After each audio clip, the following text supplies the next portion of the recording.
Assalamu alaikum. My students, viewers, learners, welcome to my English class today. My students, I hope you all are well by the grace of Almighty Allah. Alhamdulillah, I am so well. And today, I am going to provide my lecture on how to write an email. My students, you know that email is an inevitable and important part of our modern communication system. In modern communication system, email is very important, so we should know about how to write an email not only for the academic purpose but also we should know it to communicate for other purposes too. সুপ্রিয় শিক্ষার্থীরা, তোমরা জানো যে এক সময় আমাদেরকে letter লিখতে হতো। এই লেটারে যে চিঠি, সেই চিঠির আধুনিক ফর্মটি হচ্ছে ইমেল। আমরা প্রথমে ইমেলটা কি সেটা নিয়ে কথা বলব। আমরা এক সময় পরীক্ষায় কিংবা সিলেবাসে কিংবা বাস্তব জীবনে লেটার ব্যবহার করতাম। লেটার মানে হচ্ছে চিঠি। কিন্তু এই সভ্যতার অগ্রগতির ফলে, এই ডিজিটালাইজেশনের ফলে, এই পোস্ট মডার্ন যুগে এসে দেখা যাচ্ছে দিন দিন লেটারটা অচল হয়ে যাচ্ছে। কারণ মানুষ দিন দিন খুবই কর্মব্যস্ত হয়ে যাচ্ছে এবং মানুষের যে গতি, সেই গতি দিন দিন বৃদ্ধি পাচ্ছে।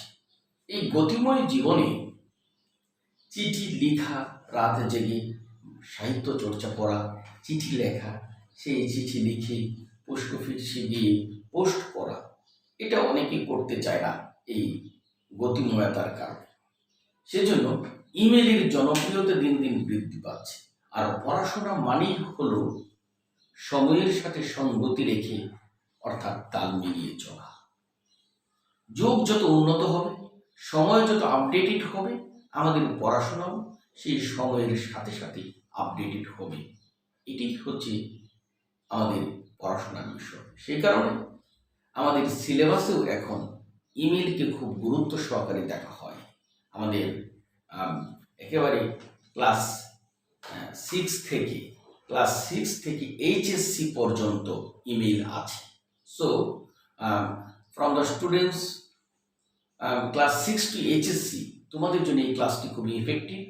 এতগুলো কথা বলার কারণ হচ্ছে ইমেলের গুরুত্ব আমাদেরকে বুঝতে হবে। বর্তমান বিজনেস ওয়ার্ল্ড টোটালি ইমেলের উপর নির্ভরশীল। বর্তমান জব ওয়ার্ল্ড, জব মানেই এখন ইমেল।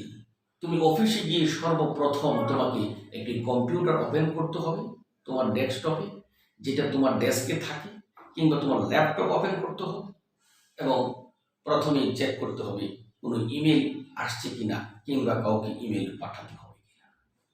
তাহলে শুধু তাই নয়, শিক্ষা প্রতিষ্ঠান থেকে শুরু করে আমাদের শিক্ষা প্রতিষ্ঠানের এখন যাবতীয় নিউজ মন্ত্রণালয় থেকে, সরকার থেকে ইমেইলের মাধ্যমে আসে।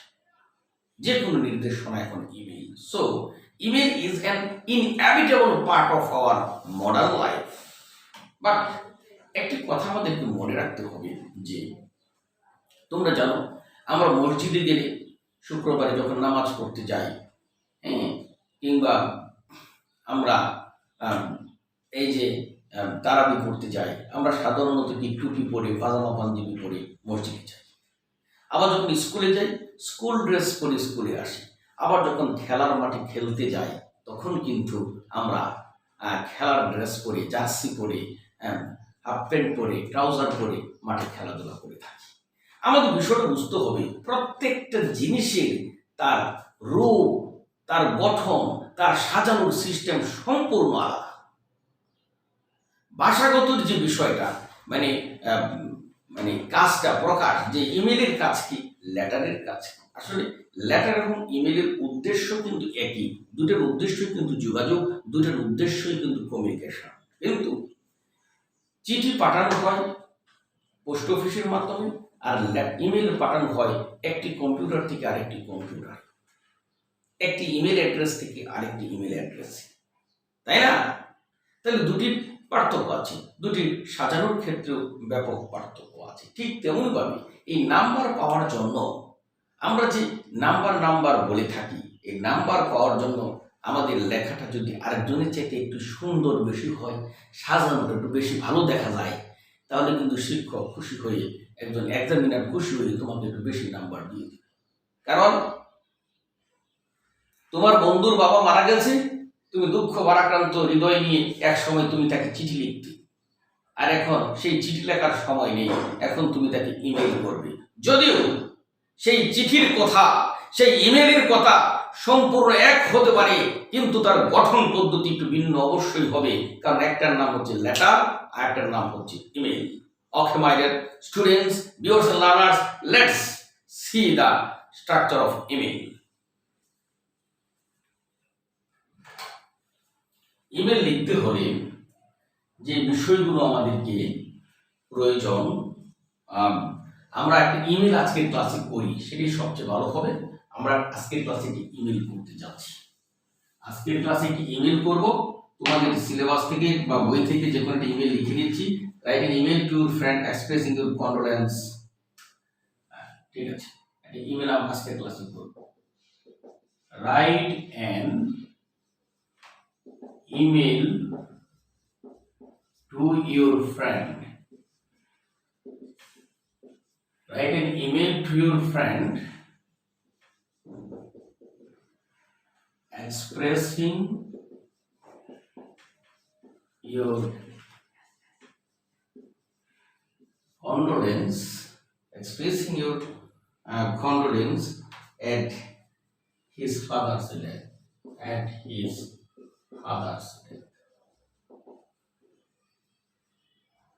সাপোজ আমরা এখানে একটা ইমেল দিলাম, দেখুন এটা যে কোনো ক্লাসের জন্য ইম্পর্টেন্ট হতে পারে। আজকের একটি ইমেল বোঝানোর জন্য যে ইমেল কিভাবে লিখতে হয়, কিভাবে লিখলে ইমেলটা সুন্দর হবে, সেজন্য আজকে একটি ইমেল আমি দিলাম। ইমেলের নাম হলো, আগে বুঝতে হবে ভালোভাবে, write an email to your friend. তোমার বন্ধুর কাছে একটি ইমেল লিখো, expressing your condolence at his father's death, মানে সান্ত্বনা জানিয়ে, বন্ধুর বাবার যে হঠাৎ করে মৃত্যুবরণ করেছে তার সান্ত্বনা জানিয়ে একটি ইমেল আমাদেরকে লিখতে হবে। ওকে, সুপ্রিয় শিক্ষার্থীরা, এই ইমেল লেখার সময় আমরা সর্বপ্রথম একটি ফর্ম দেব। খুব ইম্পর্টেন্ট, কিন্তু খুব ইম্পর্টেন্ট, কারণ বইয়ের মধ্যে এত কিছু দেওয়া নেই। আমি তোমাদেরকে খুব চমৎকার একটি ইমেইলের গঠন দেব। অবশ্যই আমাদের প্রত্যেকটা জিনিস কিন্তু দেখতে ভালো লাগলে কিন্তু একটু নাম্বার বেশি পাওয়া যায়, তাই না? আমরা একটু ভালো ভালো লাগার, ভালো দেখার চেষ্টা করব। তাহলে ফ্রম, প্রথমে আমরা ফ্রম মানে হচ্ছে তুমি যে ইমেলটা লিখতেছো, তোমার ইমেল অ্যাড্রেস দিতে পারো। যেমন suman.bongo@yahoo.com, এটা হচ্ছে আমার ইমেল। এই ফর্মটা মানে যে ইমেলটা লিখছে তার ইমেল নাম্বার হচ্ছে এই ফর্মে থাকবে। তারপর হচ্ছে টু, যার কাছে ইমেলটা লিখতেছো তার একটি অবশ্যই ইমেল অ্যাড্রেস দিতে হবে, তা নাহলে ইমেলটি কোথায় যাবে, কার কাছে যাবে, এটাই হচ্ছে ঠিকানা। আমরা চিঠি লেখার সময় যেমন ফর্ম এবং টু লিখতাম, প্রাপক প্রেরকের ঠিকানা লিখতাম, এই ইমেলের ক্ষেত্রে এই প্রেরক আর প্রাপক লেখার প্রয়োজন নেই, কারণ এটা তো হচ্ছে যে পোস্ট অফিসের মধ্যে যাবে না। তবে এখানেও প্রেরক এবং প্রাপক আছে, যেমন এই ফ্রম এবং টু। এই ফ্রম, এই ইমেল নাম্বারটাই হচ্ছে তোমার প্রেরক, এই টু যার কাছে পাঠাবা। যেমন আমরা দিতে পারি, একটা নাম দিয়ে দিলাম mahin.rahman@gmail.com, এবং তারপরে আমরা দেব সেন্ড মানে হচ্ছে তারিখ। অবশ্যই ইমেলটা যখন তুমি সেন্ড করা হয় আমাদের কম্পিউটার থেকে কিংবা আমাদের ল্যাপটপ থেকে, তখন দেখবে সেখানে অবশ্যই তারিখ থাকে। আমাদের বইগুলোতে এভাবে সাজিয়ে গুছিয়ে দেওয়া হয় নাই, কিন্তু আমি একেবারে তোমাদেরকে যেটা দিচ্ছি সেটা একেবারে ব্যবহারিক, একেবারে প্র্যাকটিক্যাল, একেবারে রিয়েল লাইফ থেকে দিচ্ছি, এবং এখান থেকে তুমি বেশি নাম্বার আশা করতে পারো। তাহলে এই স্যান্ড হচ্ছে যেমন আজকে হলো কত তারিখ, সেই তারিখ দিয়ে দিলাম, যেমন 4 মে, 2021 সেমিকোলন। আজকে কি বার? মঙ্গলবার, টুইসডে। কয়টা বাজে এখন? ধরে নিলাম এখন 10টা বাজে। এই যে এই তিনটা অংশ আমাদেরকে কোন গ্যাপ হবে না, একসাথে থাকবে। এই যে তিনটা জিনিস লিখছি, ফ্রম টু স্যান্ড, ক্লিয়ারলি দেখা যাচ্ছে? হ্যাঁ, এই ফ্রম টু এবং স্যান্ড, এই তিনটি জিনিস একসাথে হবে। এই তিনটি লাইন, এই তিনটি সেন্টেন্স একসাথে হবে। হ্যাঁ, এবং দেখতে সুন্দর দেখা যাবে, এবং কোলনগুলো আমরা একই বরাবর রাখবো। যেমন ফ্রম মানে হচ্ছে যে ইমেলটি লিখবে তার ইমেল অ্যাড্রেস দিতে হবে। যেমন এখানে আমি ইমেলটি লিখছি, আমার ইমেল অ্যাড্রেস হচ্ছে suman.bongo@yahoo.com। তারপর টুতে যেমন এই যে গতকালকে অনেকগুলো লোক মারা গেল, তার মধ্যে একজন ছিল মাহিন রহমান, আমি তাকে লিখছি, সে আমার ফ্রেন্ড, mahin.rahman@gmail.com। এবং তারিখ, অবশ্যই ইমেলে একটি তারিখ দেবো, যেমন যেদিন তুমি ইমেলটা লিখবে সেদিনের তারিখ এবং সাল লেখার পর সেমিকোলন দিয়ে বারের নাম এবং কয়টার সময় লিখতেছো সেটা, কারণ বাস্তবিক ইমেলে এগুলি দেওয়া আছে, যদিও তোমাদের বইগুলোতে দেওয়া নাই, কোনো বইয়ে পাওয়া না। So this class is exclusive for all the students who want to learn email, who want to write email. Is it clear? চলো, তারপরে একটু গ্যাপ দিতে হবে। একটু গ্যাপ দিয়ে আমরা লিখবো হলো subject, expressing condolence, expressing condolence, expressing condolence।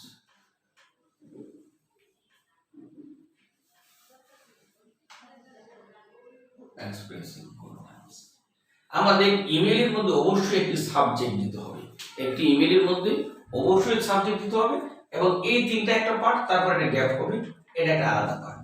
তোমরা যখন বাস্তবিক ইমেল লিখে থাকো তখন দেখো সাবজেক্টের একটি ঘর আছে, সেই সাবজেক্টের একটি ঘর আছে, আমি এখানে বাস্তবিক ঘর বানিয়ে দিলাম, এক্সপ্রেসিং কন্ডোলেন্স। এবং ইমেল, আমরা চিঠি পত্র লেখার সময়, চিঠি কিন্তু একটি সাহিত্যের একটি অংশ, অনেক কিছু লিখে থাকি সেই মনের কথা, কিন্তু ইমেল একটি ডিজিটালাইজেশন যুগের একটি ডিজিটাল জিনিস, একটি আধুনিক জিনিস, একটি আপডেটেড জিনিস। এই ইমেল সাধারণত আমরা কম্পিউটারের কিবোর্ডের মাধ্যমে টাইপ করে কিংবা মোবাইলে টাইপ করে লিখে থাকি, সেক্ষেত্রে ইমেলে এত বেশি কথা বলার প্রয়োজন নেই, কারণ কেউ অযথা বাড়তি কথা কেউ টাইপ করতে চায় না। ইমেল সাধারণত তাই প্রয়োজনীয় কথা একটু ছোট করেই আমরা লিখি, ঠিক আছে? আমি যুক্তি সহকারে কিন্তু প্রতিটি কথা বলছি। তাহলে আমরা দিলাম হচ্ছে, এই যে দিলাম হলো আমরা এক্সপ্রেসিং কন্ডোলেন্স। সুপ্রিয় শিক্ষার্থীরা, তারপরের অংশ আমরা লিখলাম একটু গ্যাপ দিয়ে, ডিয়ার কার কাছে? মাহিনের কাছে। Dear Mahin, I am very shocked to hear that. I am very shocked to। আচ্ছা ঠিক আছে, আমি অনেক হয়তো তোমরা দেখতে পাচ্ছ না, এইটুকু তোমরা ইতিমধ্যে লিখে ফেলেছো, আমরা এটা এখন উপরে দিয়ে দিই, তাহলে তোমাদের জন্য দেখতে সুবিধা। আমি একটু লিখে উপরে দিয়ে দিচ্ছি। ওই সাবজেক্টের উপরে একটু গ্যাপ রাখতে হবে, গ্যাপ রেখে আমরা শুরু করব, যার কাছে আমরা এটা লিখতেছি, ডিয়ার মাহিন, ঠিক আছে? এরকম ভাবে সাবজেক্টের পরে একটু গ্যাপ দিয়ে আমরা এটা দিয়ে দেব, ঠিক আছে? I am very shocked to hear that, I am very shocked to hear that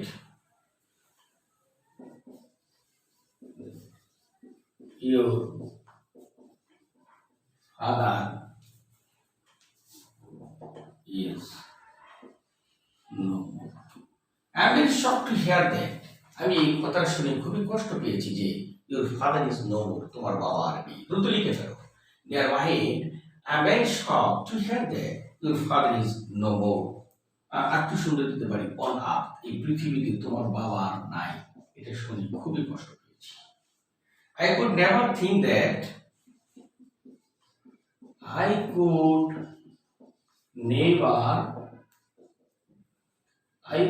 never think that আমি চিন্তাই করতে পারছি না যে he would leave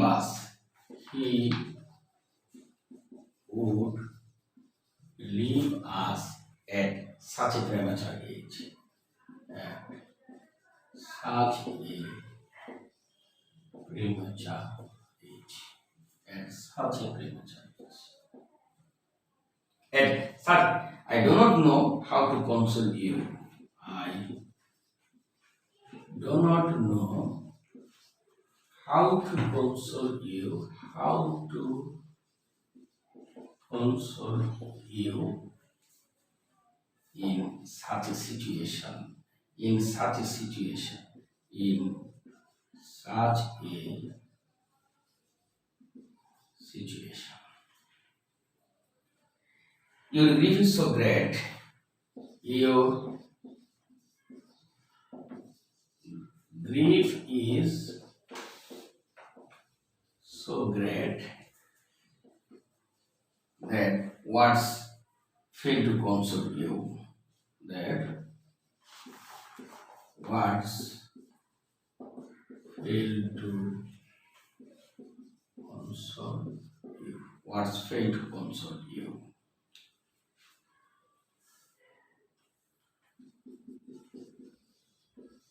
I pray to Allah. I pray to Allah that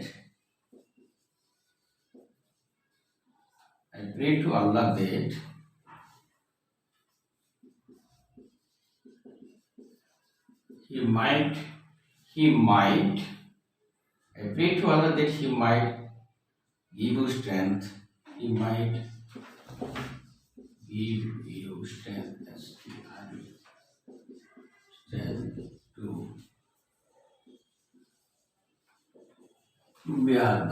to bear the loss. I also pray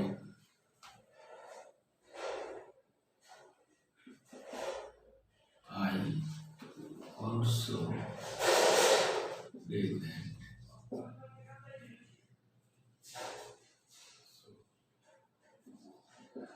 you should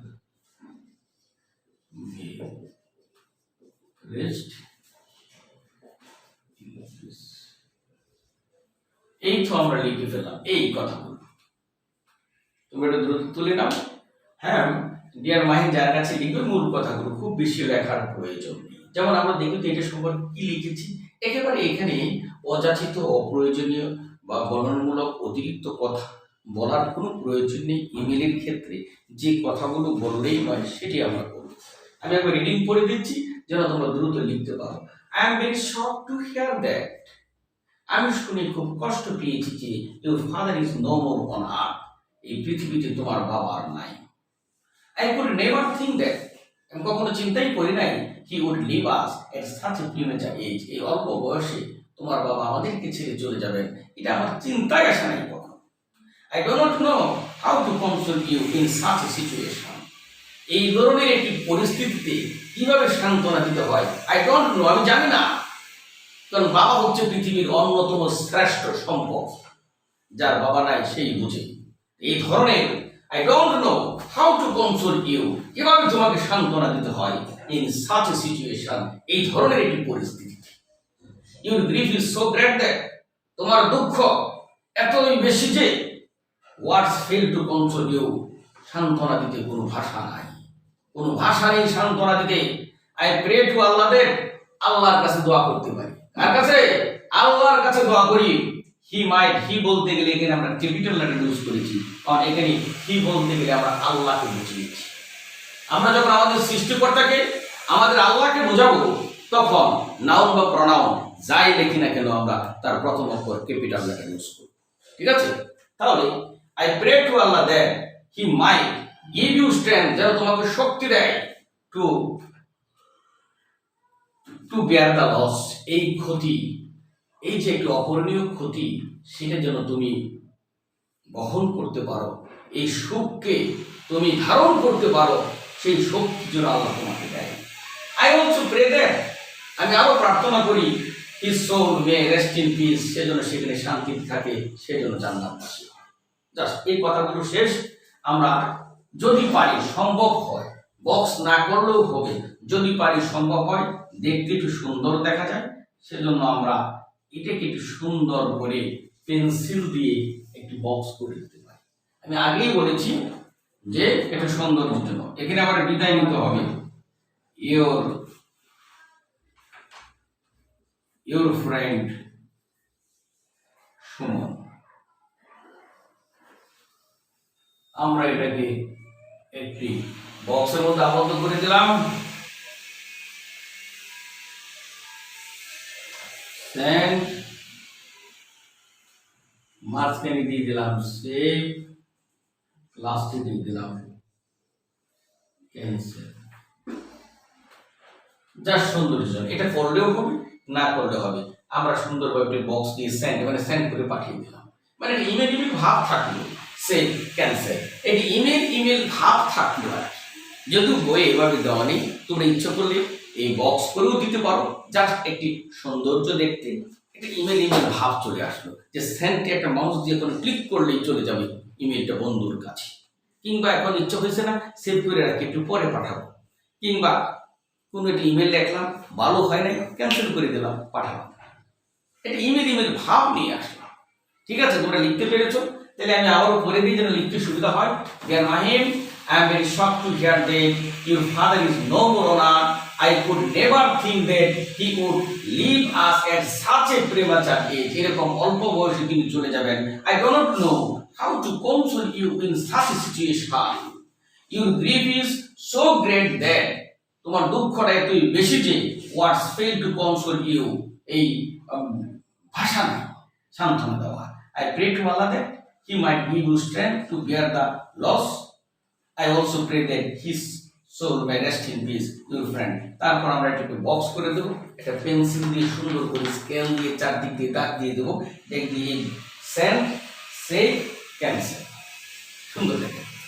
তাহলে সুপ্রিয় শিক্ষার্থীরা, একটি ইমেল কিভাবে লিখতে হয়, একটা সম্পূর্ণ ইমেল আজকে উদাহরণের সাহায্যে লিখে দেখিয়ে দিলাম। আমি আবারও বলছি, ইমেল লিখতে হলে প্রথমে ফ্রম টু সেন্ড, এই তিনটে জিনিস একসাথে লিখবো, কোনো প্রকার স্পেস দেওয়ার প্রয়োজন নাই। এই তিনটি অংশ লেখার পরে এটি সাবজেক্ট দেবো, আমরা সাবজেক্টও সুন্দর করে ছোট্ট একটি বক্সের মধ্যে দিয়ে দেবো পেন্সিল দিয়ে দাগ দিয়ে, এবং তারপরে যে ঘটনাটি, মূল ঘটনাটি, যে বিষয়টি সম্পর্কে লিখতেছি, সেটা আমরা অল্প কথায় সুন্দর করে লিখে সেটাও একটা বক্স করে দিতে পারি, এবং আরো সৌন্দর্যের জন্য নিচে সেন্ড, সেভ, ক্যান্সেল দিয়ে দিতে পারি। তাহলে দেখা গেল আমার এই ইমেলটা আর 10 জনের চাইতে একটু এক্সক্লুসিভ হয়ে গেল, আর 10 জনের চাইতে একটু এক্সট্রা অর্ডিনারি হয়ে গেল, আর 10 জনের চাইতে দেখতে একটু সুন্দর হলো। ঠিক আছে, তাহলে সুপ্রিয় শিক্ষার্থীরা, নিশ্চয়ই তোমরা ইমেল লেখা বুঝতে পেরেছ, এবং বাকি ইমেলগুলো পড়ে রাখবা। আজকে যে ইমেলটি তোমাদেরকে লিখে দিয়েছি, এই ইমেলটি সুন্দরভাবে, চমৎকারভাবে খাতায় লিখে ছবি তুলে কমেন্টে আপলোড করো। সবাই ভালো থাকো, সুস্থ থাকো, নিরাপদে থাকো। তোমাদেরকে আগাম ঈদ শুভেচ্ছা জানিয়ে এখানেই শেষ করছি। ধন্যবাদ সবাইকে।